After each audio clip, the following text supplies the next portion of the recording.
lain nga klase ako mga tanom, and isa ni ang sili dirira ako nanguha, dili ni mga hybrid. Samtang ga land preparation ka, nana po kay seedling nga gipaturok. Pag seedling, ang mga liso imuhang ibulad kanang dili po kay siya mauga, imong isabuwag dito sa imuhang gi-prepare nga pulverize nga yuta, sinagulan og organic nga fertilizer.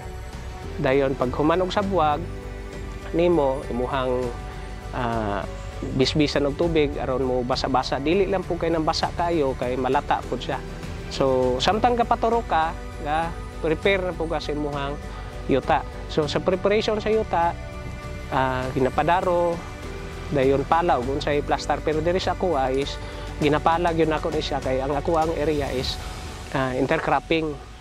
Sa wala pa natabunan og plastic mulch, ako siyang gisabuagan ako siyang iti, disinfect ko, chlorine na pod siya. Before makatanom ka, maka twice ka isprihan sa chlorine. Napo ko soil conditioner. So puli-puli na to siya chlorine karon, pagkasunod spray mga interval lang og mga 3 days minimum. Maulanan, mainitan, mao gyud na importante. Ayha nimo poston og plastic mulch. Dayon pagputos og plastic mulch, mosunod na dayon ang magbangag sa plastic mulch. Ang paagi na po na mo pagbangag sa plastic mulch is ang katong lata nga butangan mo og handol, butangan mo og kalayo halingan, mo toy ibangag-bangag ra na mo sa plastic mulch. Dayon, kung ready na itanom ang sili, magkuha ka dito sa imong seedling, direct ra ibot, ipangtisok lang nimo. Pagkahuman nimo tanom, imuha pong bubuan siya og nay tinimpla nga chlorine. Pwede ra gyapon magtanom og sili nga walay plastic mulch kung gatipid ka sa gasto. Kay ang sili manggo dili siya ladaanon, musukol siya bisag asa sa hawong libon. Pwede ra. Pagkahuman og daro nimo, disinfect lang gyapon ka. Mas importante gyud kay ng disinfection sa yuta.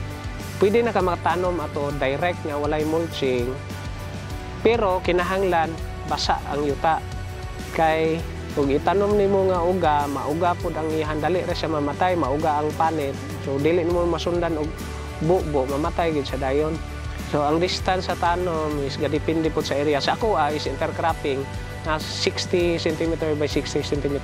Okay, ang harvesting pod, so 1 month kape nag-harvest ako sa sili. Pero katong na ako yung mga area nga wala ko ga intercrop nga pure sili ra gyud, nasa tag 3 to 4 months harvest na.